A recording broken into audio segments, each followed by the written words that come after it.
കാക്കാ ദാ മുട്ടായി എടുത്തോളി. 10ാം class ജയിച്ചാ? 10ാം class അല്ലേ? എനിക്കൊരു പെൺകുട്ടി ഉണ്ടായി.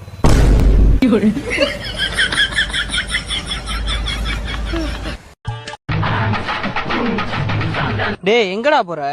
வாக்கிங் போறேன்டா. அதுக்கு என்ன நடந்து போற? வண்டியில உட்கார கொண்டு போய் விடுறேன். வரலாட்டி போ. பில்டப் பண்றணும், பீலா வரணும், அது முக்கியம் இல்ல. நம்ம எது பண்ணாலும் இந்த உலகம் நம்மள உடனே உத்து பார்க்கணும். நாதாரித்தனம் பண்ணாலும் நாசுக்கா பண்ணணும்டா. ஆனா நம்ம பண்றது 4 பேருக்கு புரியப்படாது, தெரியப்படாது. இல்லைன்னா ஒரே வீட்டுல 15 வருஷமா இருந்துகிட்டு அந்த குடும்பத்தை ஏமாத்திக்கிட்டு தின்னுக்கிட்டு வாழ முடியுமா? அவ்வளவுக்கு கிரைண்டரா கிரைண்ட். பில்டப் നോക്കി നിൽക്കാതെ ഒന്ന് ഇറക്കാൻ കൂടി ചന്ദ്ര. ഞാൻ ചായ കുടിച്ചിട്ട് വരാം. എന്ത് പണി പറഞ്ഞാലും അവന്റെ ഒടുക്കത്തെ ചായ കുടി. നീ എന്താ ചായ കുടിക്കാൻ വേണ്ടി മാത്രം ജനിച്ചോ? അതെ, കൂലിപ്പണിയെടുക്കാൻ വേറെ ആളെ നോക്കണം. ലോഡിങ് അൺലോഡിങ് ഒന്നും പറ്റില്ലെന്ന് ഞാൻ പണ്ടേ പറഞ്ഞിട്ടുള്ളതാ.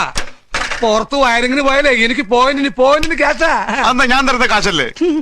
ദേ ഒരു കാര്യം പറഞ്ഞേക്കാം, ഇത് തന്റെ സ്ഥാപനമാണെങ്കിലും ഒരുമാതിരി മുതലാളിത്തോട് കാണിച്ചാണ്ടല്ല പിന്നെ ഒരു പള്ളി പെരുന്നാൾ തന്റെ ബൾബ് കത്തൂല.